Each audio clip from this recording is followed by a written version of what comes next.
दोस्तों, आज हम आपके लिए महात्मा बुद्ध की ऐसी कहानी लेकर आए हैं जिसे सुनकर आप अपने अंदर उठ रहे गंदे और वासना के विचारों को अवश्य रोक पाएंगे। उससे पहले अगर आप भी भगवान बुद्ध को दिल से मानते हैं और उनके सच्चे भक्त हैं तो कहानी को पूरा सुने और चैनल को सब्सक्राइब करके कमेंट बॉक्स में नमो बुद्धाय अवश्य लिखें। एक बार एक युवक गौतम बुद्ध के पास आया और गौतम बुद्ध से बोला कि बुद्ध, मेरे मन में इतने गंदे विचार क्यों आते हैं। मैं नहीं चाहता कि मेरे मन में गंदे विचार आए, पर मेरे मन में हमेशा काम वासना के विचार चलते रहते हैं और मैं इनके बारे में सोच सोच कर बहुत परेशान हूँ। मेरी ऊर्जा और समय यह सब सोचने में ही नष्ट हो जाता है और इन सब के विचारों की वजह से मैं कभी भी शांत नहीं रह पाता और मैं हमेशा ही स्त्रियों को देखकर मोहित हो जाता हूँ, अपने आप को रोक नहीं पाता। बुद्ध मुस्कुराए और उन्होंने उस युवक से पूछा, क्या तुम्हें पता है यह काम वासना होती क्या है? फिर उसने उत्तर दिया और कहा, बुद्ध, मैं तो यह नहीं जानता कि काम वासना क्या होती है, पर हाँ, यह जो भी है बहुत बुरी चीज है। फिर बुद्ध ने उस युवक से कहा कि सबसे पहले तो तुम्हें यह समझना है कि प्राकृतिक रूप से जो भी चीजें हमारे अंदर हैं वह बुरी नहीं है। हमारे जीवन में उसकी कुछ न कुछ जरूरत है। वासना कोई बुरी बात नहीं है, यह तो हमारे मन की एक भावना है जो हमें किसी न किसी चीज की कमी का एहसास करवाती है और फिर हम उस चीज को पाने के लिए उस चीज की तरफ आकर्षित हो जाते हैं। जैसे अगर तुम्हारे पास धन की कमी है तो तुम में धन पाने की वासना उत्पन्न हो जाएगी। तो वासना कुछ और नहीं, बस एक प्रकार की कमी है जो कि एक प्रकार की जरूरत का एहसास है, और जब यह जरूरत शारीरिक हो तो हम इसे काम वासना का नाम देते हैं। युवक ने गौतम बुद्ध से कहा कि बुद्ध, मुझे काम वासना का मतलब तो समझ में आ गया, पर आप मुझे यह बताइए कि यहाँ आती कहाँ से है और कैसे आती है। गौतम बुद्ध ने कहा कि काम वासना कहीं से आती नहीं है, यह तो हमारे अंदर ही होती है और इसका होना तो जरूरी भी है, तभी तो मानव जाति का विस्तार होगा। युवक ने कहा, जब यह हमारे अंदर ही है और जरूरी भी है तो फिर लोग इसे गलत क्यों बोलते हैं।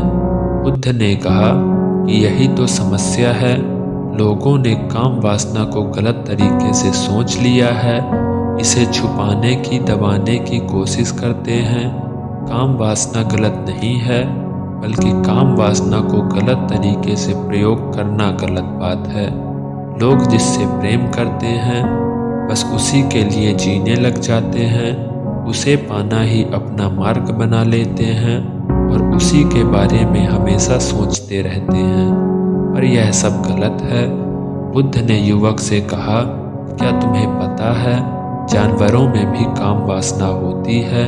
युवक ने उत्तर दिया, हाँ बुद्ध, जानवरों में भी काम वासना होती है, क्योंकि जानवर भी तो आखिर अपने वंश को आगे ले जाएंगे। बुद्ध ने कहा, तो फिर हम जानवरों के काम वासना को गलत क्यों नहीं कहते? युवक ने कहा, मुझे नहीं पता महात्मा, आप ही मुझे बताइए। गौतम बुद्ध ने कहा कि जानवर अपनी काम वासना का प्रयोग आनंद प्राप्ति के लिए नहीं करते, वह तो सिर्फ संतान उत्पत्ति करने के लिए काम वासना का उपयोग करते हैं। जानवरों की प्रकृति इतनी समझती नहीं कि वह काम वासना को अपने सुख का आधार बना सके। मनुष्य अपनी समझ के बलबूते पर प्रकृति में पाई जाने वाली प्रत्येक वस्तु को अपने सुख के लिए प्रयोग करता है। हम इंसानों ने ही इस काम वासना को अपने सुख का साधन बना लिया है, जबकि प्रकृति ने तो हमें अपने वंश को आगे अग्रसर करने के लिए दिया था, लेकिन इंसानों ने इसे अपने जीवन का परम लक्ष्य बना रखा है और इस तरह से काम वासना का आ जाना गलत है। युवक ने पूछा, महात्मा जी, यह काम वासना हम पर हावी क्यों होती है? क्यों ये हमेशा क्यों आ जाती है? तब गौतम बुद्ध ने कहा कि सुनो, अब जो मैं तुम्हें बताऊंगा उसे तुम ध्यानपूर्वक सुनना। काम वासना का सारा खेल तुम्हें समझ में आ जाएगा। तुम्हें तुम्हारे सारे सवालों का जवाब मिल जाएगा। बस तुम्हें ध्यान से सुनकर समझना है। एक बार की बात है, एक आश्रम में गुरु और उनके शिष्य रहा करते थे, जो रोजाना आश्रम के बाहर स्थित गांव में भिक्षा लेने के लिए जाते थे। उस आश्रम का एक शिष्य जिस गांव में भिक्षा लेने जाता था, उस रास्ते में एक नदी मिलती थी। एक दिन उसने देखा कि एक युवक वृक्ष के पीछे छिपा है। वह उस युवक के पास गया और उससे जाकर बोला, भाई तुम इस वृक्ष के पीछे छिपकर क्या देख रहे हो? युवक ने कहा, अरे तुझे नहीं दिख रहा है कि क्या मैं देख रहा हूँ? तब शिष्य ने नदी की तरफ देखा तो वहाँ पर कुछ युवतियाँ पानी भर रही थी।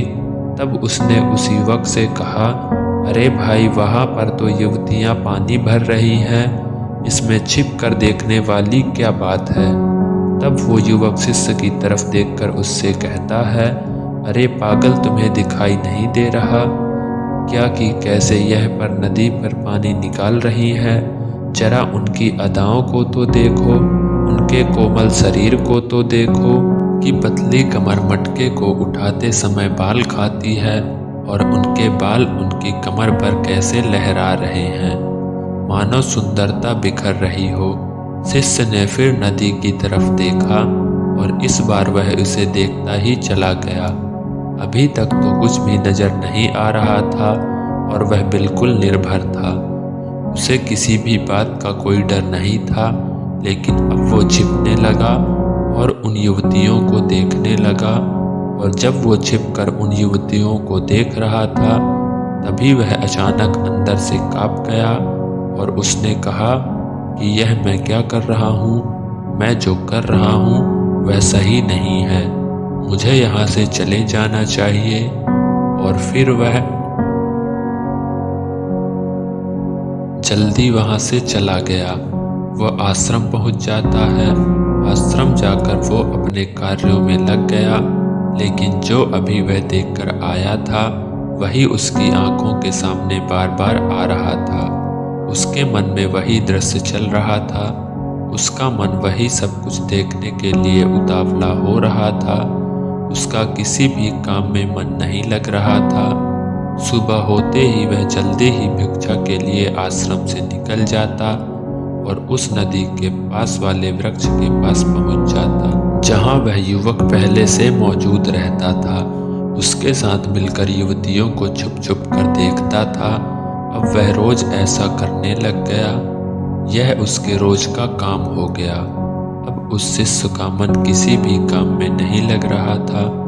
वो हमेशा ही किसी न किसी प्रकार के विचारों में उलझा रहता। वो आश्रम के कार्यों को भी ठीक तरीके से नहीं कर रहा था। ना वो ठीक से सो पाता, ना वो ठीक से खाना खा पाता। उसका मन बेचैन सा रहता था। उसका मन बार बार उन युवतियों के सौंदर्य को देखने के लिए ललायित होता रहता था।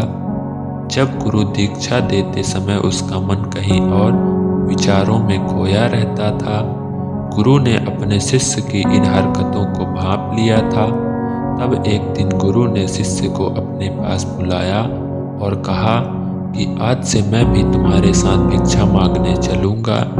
तुम और मैं साथ साथ भिक्षा मांगने चलेंगे। तभी शिष्य गुरु को मना करते हुए बोला, नहीं गुरुदेव, आप परेशान क्यों हो रहे हो? मैं अकेला ही ठीक से भिक्षा मांग सकता हूँ। गुरु ने शिष्य से कहा कि ठीक है, तुम अकेले ही भिक्षा मांगने जाओ। शिष्य तुरंत वहाँ से भिक्षा मांगने के लिए निकल गया।